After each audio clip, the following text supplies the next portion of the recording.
கர்த்தருடைய பரிசுத்த நாமத்திற்கு மகிமுண்டாகட்டும். ஆண்டவராகிய இயேசு கிறிஸ்துவின் நாமத்தினாலே அன்பு கர்த்தருடைய பிள்ளைகளாகிய தங்கள் அனைவருக்கும் ஸ்வீட் ஊழியத்தின் சார்பாக வாழ்த்துக்களையும் ஸ்தோத்திரங்களையும் தெரிவித்துக் கொள்கின்றேன்.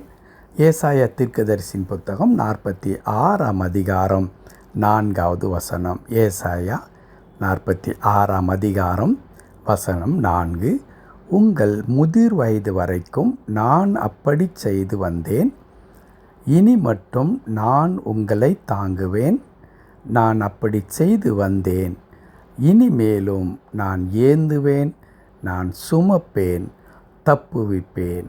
என் அன்பு கடவுளுடைய பிள்ளைகளே, ஒருவேளை இந்த வசனம் நம் அனைவருக்கும் மனப்பாடமாய் தெரிந்திருக்கிற வசனங்களில் மிகவும் முக்கியமான ஒரு வசனம்.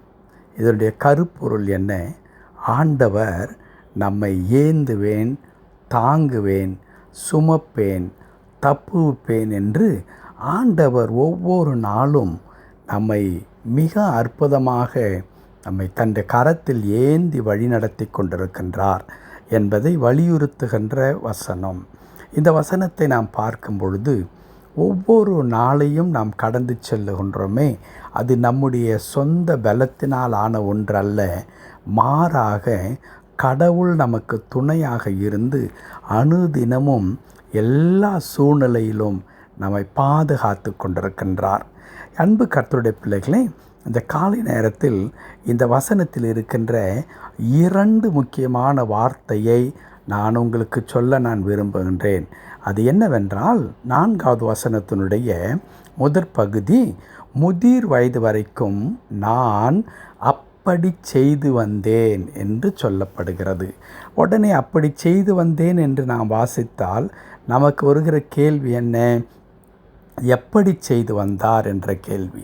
அதற்கு 3வது வசனத்துடைய கடைசி பகுதியை பார்க்கும்பொழுது, தாயின் கர்ப்பத்தில் உற்பத்தியானது முதல் உங்களை தாங்கினேன். கர்த்தருடைய பரிசுத்த நாமத்திற்கு மகிமை உண்டாகட்டும். கர்த்தர் அற்புதமாய் நம்மோடு கூட பேசி கொண்டிருக்கிறார். ஆண்டவர் சொல்லுகிறார், நீங்கள் தாயின் கர்ப்பத்தில் உற்பத்தியானது முதல் என்று சொல்லுகின்றார்.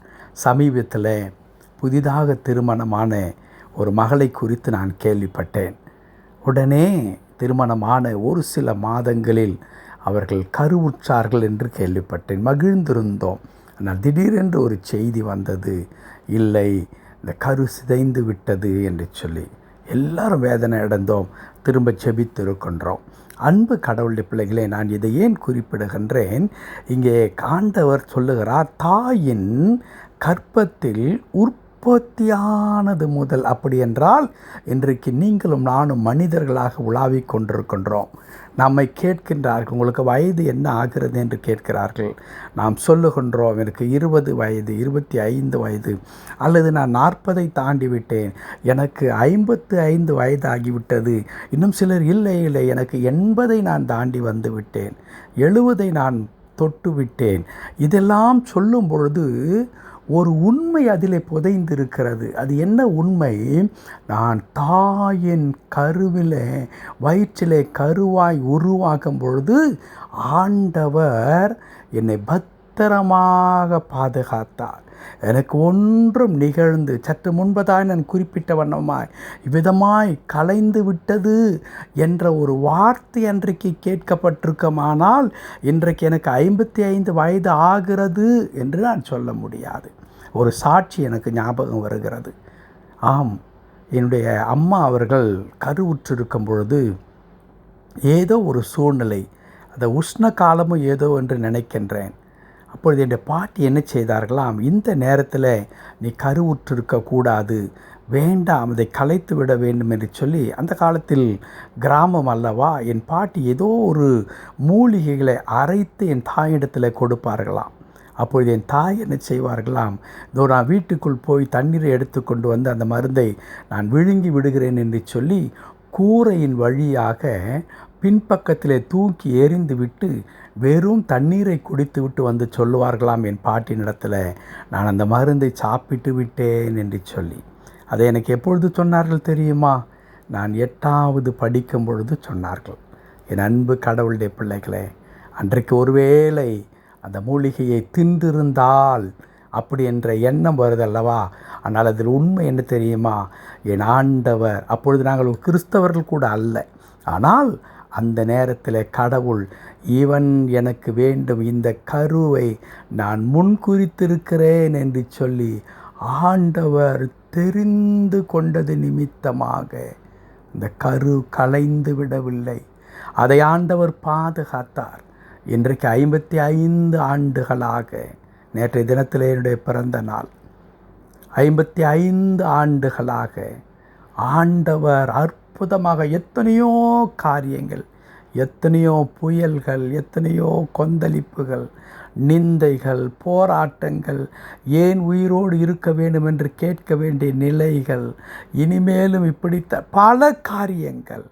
ஆனால் இங்கே வாசித்த இந்த வசனத்தை ஆண்டவர் அப்படியே வாழ்க்கையில் நிறைவேற்றி கொண்டிருக்கின்றார். தாயின் கற்பத்தில் உற்பத்தியானது முதல் உங்களை தாங்கினேன். அடுத்த வசனம் தொடங்குகிறது, முதிர் வயது வரைக்கும் அப்படி செய்து வந்தேன். எவ்வளோ அழகான ஆண்டவர்! அன்றைக்கு துவங்கின என் ஆண்டவர், என்னை தாங்கும்படியாய் துவங்கின கடவுள் 55 ஆண்டுகளாக அவர் தாங்கிக் கொண்டே வருகிறார். அடுத்து அவர் தொடர்ந்து சொல்லுகிறார், 4வது வசனத்தின் இறுதி பகுதி, இனிமேலும் நான் ஏந்துவேன், நான் சுமப்பேன், நான் தப்புவிப்பேன். 2 காரியம். இதுவரையிலும் நான் அப்படி செய்து வந்தேன். உன் தாயின் வயிற்றிலே நீர் எப்பொழுது உருவானாயோ அப்பொழுதிலிருந்து இதுவரையிலும் செய்து வந்தேன். இதோடு நிற்கவில்லை, இனிமேலும் நான் என்ன செய்ய போகிறேன்? உன்னை ஏந்துவேன், உன்னை சுமப்பேன், உன்னை தப்புவிப்பேன். What a wonderful God we have! எவ்வளோ அற்புதமான கடவுள், எவ்வளோ அன்பான கடவுள்! அவர் சொல்லுகிறார், நான் இனிமேலும் உன்னை நான் தாங்கப் போகிறேன், இனிமேலும் நான் உன்னை சுமக்கப் போகிறேன், இனிமேலும் தப்புவிக்கப் போகிறேன். ஒருவேளை உன் தாய் உன்னை 10 மாதம்தான் சுமந்திருப்பாள். 55 ஆண்டுகளாக நான் உன்னை சுமந்து கொண்டிருக்கின்றேன், இனிமேலும் நான் உன்னை சுமப்பேன். ஆண்டவருடைய பரிசுத்த நாமத்திற்கு மகிமையுண்டாகட்டும். என் அன்பு கடவுளுடைய பிள்ளைகளே, காரணம் என்ன தெரியுமா? நம்முடைய ஆண்டவருடைய வல்லமை இன்னும் குறைந்து போகவில்லை. அவர் அற்புதம் செய்கிறவராக, அவர் இன்றைக்கும் உயிரோடு இருக்கிறவராய், நம்முடைய வாழ்க்கையில் எல்லா காரியங்களையும் அறிந்தவராய் இருக்கிறார். அவர் சொல்லித் தருகிறார், மகனே, என் அன்பு மகளே, நான் இதுவரையிலும் நான் அப்படி செய்து வந்தேன், இனிமேலும் நான் பொறுப்பெடுத்து கொள்ளப் போகிறேன். ஒருவேளை புதிய ஆண்டுக்குள்ளாக, கல்வி ஆண்டுக்குள்ளாக வந்திருக்கிறோம், அல்லது மாதந்தோறும் காரியங்கள் ஓடிக்கொண்டிருக்கிறது. ஒருவேளை நிறைய பேர், சமீபத்தில் ஒரு செய்தியிலே நான் பார்த்தேன், ஒரே நாளில் 1000க்கும் மேற்பட்டோர் தமிழகத்தில் அரசாங்கத்திலிருந்து பணி ஓய்வு பெற்றார்கள் என்று சொல்லி செய்தியிலே நான் கேட்டேன். அப்படி பணி நிறைவு பெறுகின்ற நிலையிலே கூட நாம் இருக்கலாம். நமக்குள்ளாய் ஒரு கேள்வி வரும், என்ன செய்ய போகிறேன் என்ற கேள்வி. இல்லையா, எனக்கு வயதாகிவிட்டது, என்ன செய்ய போகிறேன்? அல்லது எனக்கு நோய்வாய்ப்பட்டு விட்டேன், நான் என்ன செய்ய போகின்றேன்? இயங்குகிற நிலை இல்லாது இருக்கிறது, நான் என்ன செய்ய போகிறேன்? ஆண்டவர் என்ன சொல்லுகிறார் தெரியுமா? இனிமேலும் இனிமேலும் இனிமேலும் நான் உன்னை தாங்க போகிறேன். என் அன்பு மகளே, இனி என்ன நடக்கப் போகிறது என்று நினைக்கிறாயா? கர்த்தர் சொல்லுகிறார், இனிமேலும் நான் உன்னை தாங்க போகிறேன், நான் உன்னை சுமக்க போகிறேன், நான் சுமக்க போகிறேன். எவ்வளோ அழகான வார்த்தை, நான் சுமக்க போகிறேன். நம்முடைய ஆண்டவர் நம்மை சுமந்து தப்புவித்து நம்மை வழி நடத்தப் போகிறார். ஆகவே இதுவரையிலும் வந்துவிட்டதே பெரிய காரியம் என்று நினைக்காதீர்கள். இன்னும் கர்த்தர் நம்மை கொண்டு செய்ய போகிற பெரிய காரியங்கள் இருக்கிறது. நம்மை ஆண்டவர் வழி நடத்தி அற்புதமாய் நம்மை பாதுகாக்கப் போகிறார். ஜெபிக்கலாமா? கிருபை நிறைந்த நல்ல ஆண்டவரே, உமக்கு நன்றி செலுத்துகிறோம். எங்களை தாங்குகிற கடவுள், எங்களை ஏந்தி சுமக்கிற கடவுள், என்றைக்கு அது துவங்கினது ஆண்டவரே? என் தாய் ஒரு நாள் சொன்னாலே, எனக்கு என்னவோ தெரியல, நான் கருவுற்றதைப் போல் நான் உணர்கிறேன் என்று சொல்லி, அந்த இமைப்பொழுதிலிருந்து இன்று வரையிலும் எங்களை தாங்கி கொண்டிருக்கிறீர். அது மட்டும் அல்ல ஆண்டவரே, இன்னும் சொல்லுகிறேன், இனிமேலும் நான் செய்ய போகின்றேன், இனிமேலும் உன்னை தாங்க போகிறேன், சுமக்க போகிறேன். உம்முடைய அன்புக்காய் தோத்திரம். ஒவ்வொரு நாளும் அப்படி எங்களை செய்து வருகிறீர். எங்களை தாழ்த்தி திருக்கரத்தில் அர்ப்பணிக்கிறோம் ஐயா. தேவன் எங்களை தொடர்ந்து பொறுப்படுத்து. நீர் எங்களை நடத்தும். நீர் விரும்புகிற பாதையில் எங்களை நடத்தும். நீர் எங்களை அற்புதமாய் ஆண்டவரை ஆசீர்வாதமாய் வழி நடத்தி எல்லா கஷ்டங்கள், போராட்டங்கள், நெருக்கடி எல்லாவற்றையும் எங்களை விடுதலையாக்கும். ஆண்டவரே, எங்களை சுமக்கிறவராக நீர் இருக்கிறபடினால், என் பிள்ளைகளை நீர் சுமக்கிறபடினால், என்னுடைய குடும்பத்தை நீர் சுமக்கிறபடினால், ஆண்டவரே, நாங்கள் எதிர்காலத்தை குறித்து கவலைப்பட வேண்டிய தேவையில்லை. என் ஆண்டவர் எங்களை பொறுப்படுத்திக் கொள்வீர். நாங்கள் செய்ய வேண்டியதெல்லாம் ஒன்று மட்டுமே, உம்மை அப்படியே உறுதியாய் பற்றி கொள்ளுகிற மனதை நீர் எங்களுக்கு தந்தரலும். என்னுடைய இணைந்து ஜெபிக்கிற அன்பு கடவுளுடைய பிள்ளைகள் எல்லாருக்காக நான் ஜெபிக்கிறேன். அவர்களை கண்ணோக்கி பாரும். எந்த இடத்துல உமது பிள்ளைகள் இருந்தாலும் அன்றே உமது பிள்ளைகளை பார்த்து நீ சொல்லி கொண்டிருக்கிறீர், மகளே, மகனே, இதுவரையில் உன்னை நான் தாங்கி வந்தேன், ஒரு குறைவில்லாமல் நான் காத்து கொண்டேன், இனிமேலும் நான் உன்னை தாங்க போகிறேன், சுமக்க போகிறேன், தப்புவிக்கப் போகிறேன், நீ பயப்படாதே என்று சொல்லி தருவதற்காய் தோத்திரம். தொடர்ந்து திருக்கரத்தில் அர்ப்பணிக்கிறேன். வழி நடத்தும். மீட்பர் நாமத்தில் பிதாவே. ஆமென், ஆமென்.